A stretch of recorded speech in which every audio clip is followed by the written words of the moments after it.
கர்த்தருடைய பரிசுத்த நாமத்துக்கு ஸ்தோத்திரம். பிரியமானவர்களே, இந்த 287ஆம் நாளுக்கான விசுவாச அறிக்கை, அது யாத்ராகமத்தின் புத்தகம் 20ஆம் அதிகாரம் 24ஆம் வசனம்.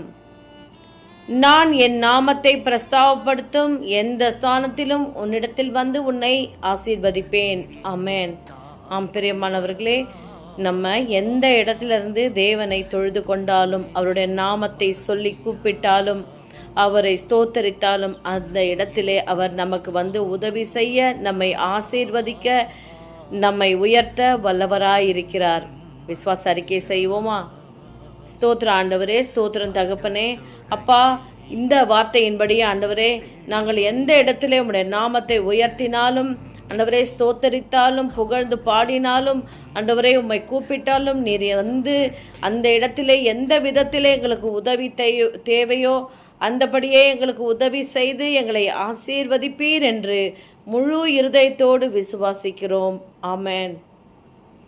பிரியமானவர்களே, நீங்களும் விசுவாச அறிக்கை செய்து தேவ கிருபையை பெற்றுக்கொள்ளுங்கள். God bless you.